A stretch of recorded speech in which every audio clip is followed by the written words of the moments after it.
Avez-vous déjà reçu un cadeau et, pour une raison quelconque, ressenti que quelque chose n'allait pas? Peut-être un malaise inexplicable, un changement dans l'atmosphère ou même une malchance soudaine.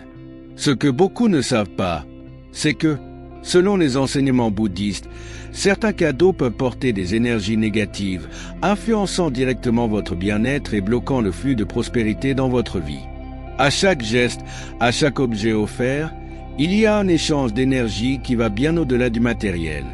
Ce qui semble être un simple cadeau peut en fait transporter quelque chose d'invisible, quelque chose qui pourrait affecter votre paix, votre succès et même votre santé. Et, le pire, cela peut se produire sans que vous en ayez conscience. Dans cette vidéo, nous allons révéler quels sont ces cadeaux que vous devez éviter à tout prix. Préparez-vous à comprendre les raisons derrière chacun d'eux. Qui sait, peut-être commencerez-vous même à repenser les objets que vous avez déjà acceptés. Les cadeaux, aussi innocents qu'ils puissent paraître, peuvent être porteurs d'énergie qui ne sont pas toujours positives.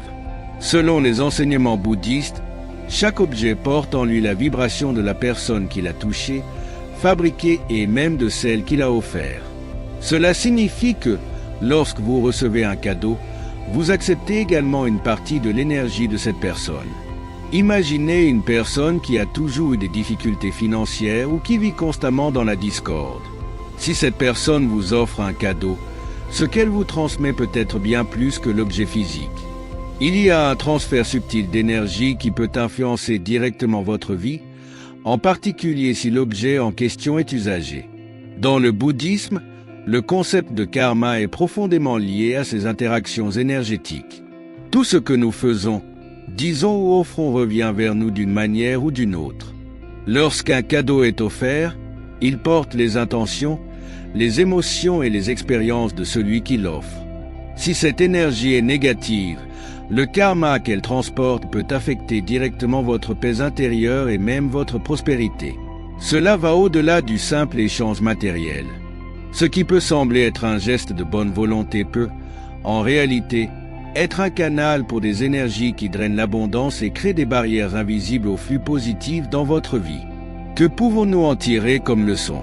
Avant d'accepter un cadeau, il est important de réfléchir à la personne qui l'offre et à l'énergie qu'elle apporte avec elle. Souvent, ce qui est offert n'est pas seulement matériel, mais aussi spirituel. Cette attention à ce que vous laissez entrer dans votre vie peut être la clé pour maintenir votre énergie propre et en harmonie avec le flux de la prospérité. La pratique bouddhiste nous enseigne que nous ne devons pas tout accepter automatiquement, mais plutôt faire une analyse intérieure en ressentant si cet objet résonne avec notre paix et notre bien-être. Et il ne s'agit pas seulement de dire non aux cadeaux physiquement endommagés ou laids. Même un cadeau beau et cher peut porter des vibrations qui bloquent votre abondance. Ce qui semble être un cadeau de luxe peut en fait être associé à des sentiments de jalousie ou d'obligation. Par conséquent, il est toujours sage de suivre votre intuition. Si vous ressentez une légère méfiance ou une sensation étrange en recevant un cadeau, il est peut-être temps de vous demander si cela vaut la peine de le garder près de vous. Après tout, la prospérité est également liée au fait de maintenir une énergie légère et positive. Il y a aussi un aspect psychologique à prendre en compte. Les objets tranchants ont un poids symbolique qui ne doit pas être sous-estimé. Ils évoquent des images de séparation, de distance et même d'agressivité. Lorsqu'ils sont offerts en cadeau, ils peuvent, de manière subconsciente, suggérer la fin de quelque chose, comme une amitié ou un partenariat. Au quotidien, ces objets sont nécessaires et utiles, mais le contexte dans lequel ils sont offerts peut en changer la signification. Ce que le bouddhisme nous enseigne, c'est l'importance de l'intention derrière l'acte d'offrir un cadeau.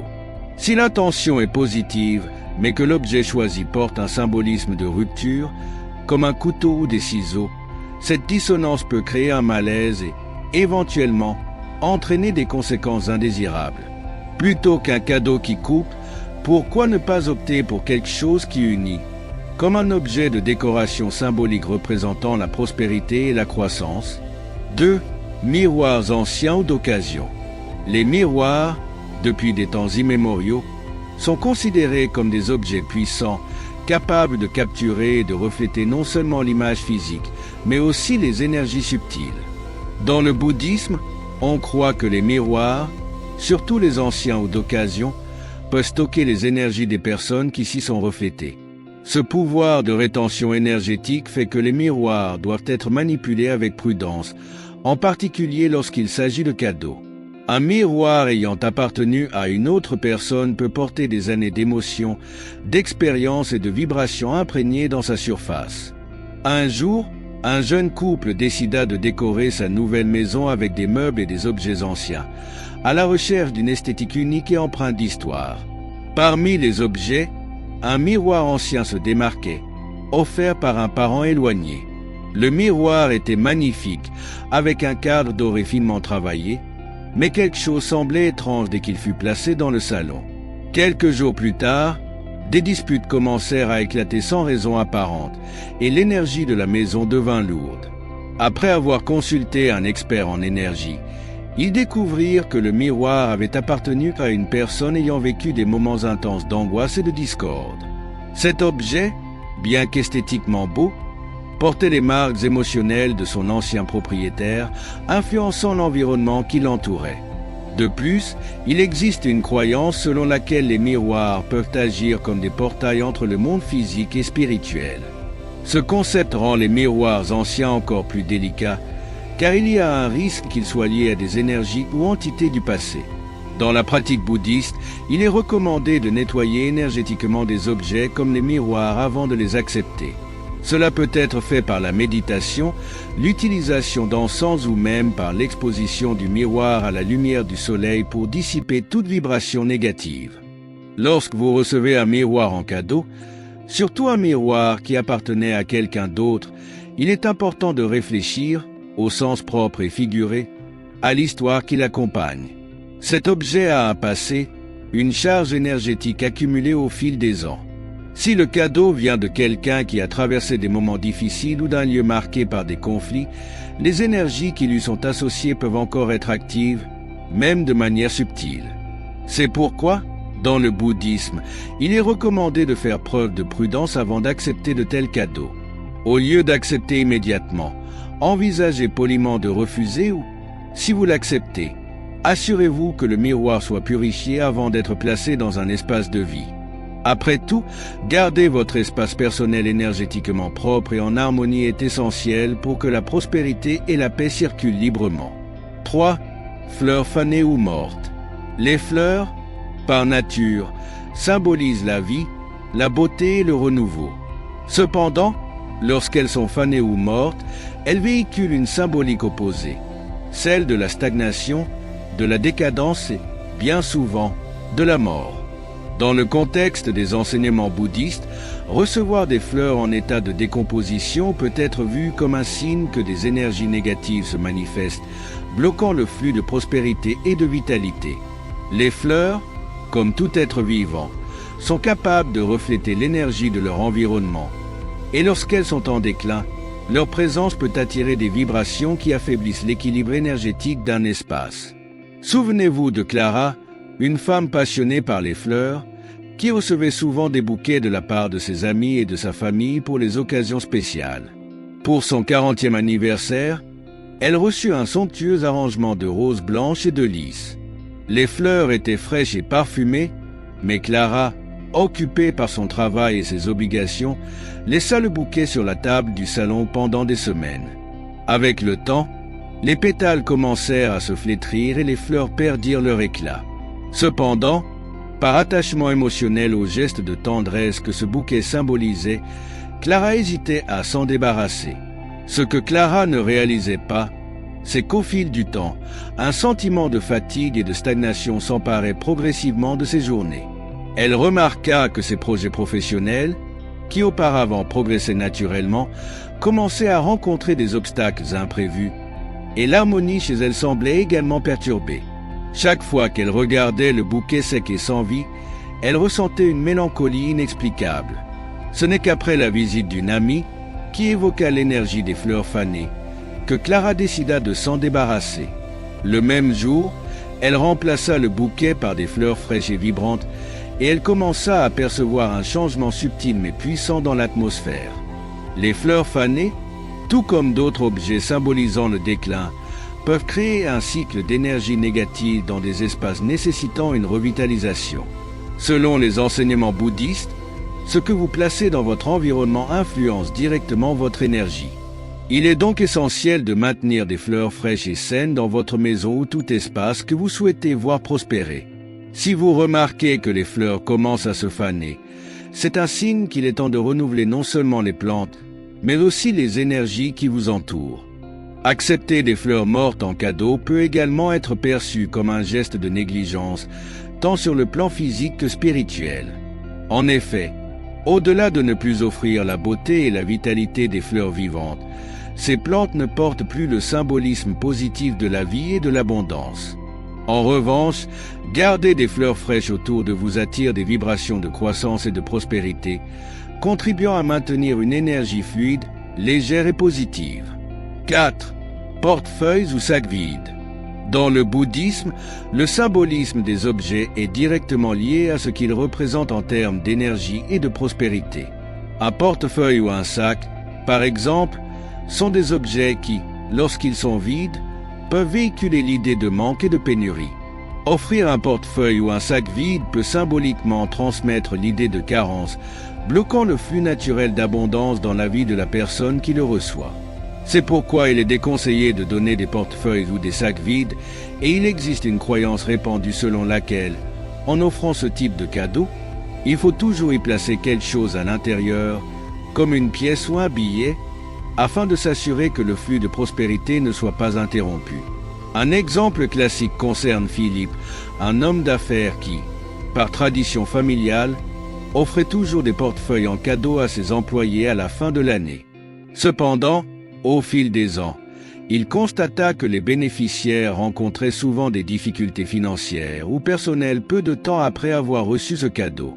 Après avoir consulté un maître bouddhiste, Philippe réalisa que le fait d'offrir des portefeuilles vides véhiculait une énergie symbolique de manque et de privation. Il décida alors de changer sa tradition en plaçant systématiquement un billet dans chaque portefeuille offert. Ce simple geste d'ajouter une valeur, même symbolique, commença à faire une différence. Au lieu de problèmes financiers, Philippe remarqua que ses employés rapportaient une plus grande stabilité et prospérité après avoir reçu le cadeau. Ce détail peut sembler anodin, mais son impact est profond. Les portefeuilles et les sacs sont des représentations de notre capacité à recevoir et à stocker l'abondance, qu'elle soit matérielle ou spirituelle. Lorsqu'ils sont vides, ces objets projettent l'image d'un récipient incapable de retenir ou d'attirer la prospérité, fonctionnant ainsi comme un blocage énergétique. C'est pourquoi, lorsqu'on offre ou reçoit un portefeuille ou un sac, il est essentiel de s'assurer qu'il contient quelque chose à l'intérieur, même si ce n'est qu'une petite pièce. Ce geste, aussi minime soit-il, véhicule l'intention d'attirer la prospérité et de garantir que le flux d'énergie positive continue de circuler. En outre, la pratique d'offrir quelque chose à l'intérieur du portefeuille ou du sac peut être vue comme un symbole de générosité et de bonnes intentions. Dans le bouddhisme, la générosité est une vertu essentielle et en donnant un cadeau qui contient déjà une valeur symbolique, vous amplifiez l'acte de donner, créant ainsi un cycle d'énergie positive. Ce petit geste renforce également la confiance en une prospérité future, tant pour celui qui offre que pour celui qui reçoit. Par conséquent, il est toujours important de prêter attention à ce détail. Si vous avez l'intention d'offrir un portefeuille ou un sac en cadeau, assurez-vous qu'il soit rempli, ne serait-ce qu'avec une seule pièce ou un billet symbolique. Ce simple soin peut garantir que vous et la personne qui reçoit le cadeau soyez alignés avec l'énergie de l'abondance et de la prospérité. 5. Poupées ou figures humaines. Les cadeaux prenant la forme de poupées ou de figures humaines peuvent sembler innocents au premier abord, mais, dans le contexte bouddhiste, ils portent un symbolisme complexe. Ces figures sont souvent associées à des représentations d'énergies humaines et spirituelles, et selon l'origine et l'intention derrière elles peuvent servir de canaux à des influences indésirables. Dans le bouddhisme, il est courant de croire que les objets en forme humaine peuvent attirer ou retenir des énergies provenant d'autres dimensions. C'est pourquoi il est conseillé d'être prudent en recevant ou en offrant ce type de cadeau. Laetitia, une collectionneuse passionnée de poupées anciennes, reçu de la part d'un ami proche une poupée en porcelaine ayant appartenu à son arrière-grand-mère. La poupée, avec ses yeux vivants et ses détails extrêmement délicats, ressemblait à une véritable œuvre d'art. Cependant, peu de temps après avoir amené la poupée chez elle, Laetitia commença à ressentir une présence étrange dans sa chambre. Chaque nuit, il semblait que les yeux de la poupée la suivaient. Et même si elle savait qu'il ne s'agissait que d'un objet inanimé, l'atmosphère devenait de plus en plus lourde. Après plusieurs nuits d'insomnie, elle décida de consulter un spécialiste des énergies, qui lui expliqua que la poupée avait absorbé les émotions et les expériences de son ancienne propriétaire, agissant ainsi comme un canal pour ces énergies qui persistaient encore aujourd'hui. Cette situation illustre bien ce que les enseignements bouddhistes avertissent. Les objets ayant la forme d'êtres humains, comme les poupées ou les statues, peuvent retenir ou attirer des énergies qui ne sont pas visibles à l'œil nu. Il est donc essentiel de faire preuve de prudence en acceptant ou en offrant de tels objets, surtout s'ils sont anciens ou portent une histoire forte. Les figures humaines, selon ces croyances, possèdent une connexion directe avec le champ énergétique des personnes, et si elles n'ont pas été purifiées ou ont été exposées à des environnements à basse vibration, elles peuvent affecter la paix et l'harmonie de ceux qui les possèdent. L'idéal, dans ces cas, est de toujours se poser des questions sur l'origine du cadeau. D'où vient-il? À qui appartenait-il? Quelle est l'intention derrière ce geste? En répondant à ces questions, il est possible d'évaluer l'impact énergétique de l'objet. De plus, comme pour d'autres objets ayant une grande charge énergétique, une purification spirituelle est essentielle. Des pratiques telles que la fumigation avec des herbes sacrées, l'exposition au soleil ou à la lune, ou même la méditation avec une intention de purification peuvent aider à neutraliser toute énergie accumulée. Comprendre le symbolisme derrière les cadeaux tels que les poupées ou les figures humaines est un moyen de protéger sa paix et son équilibre.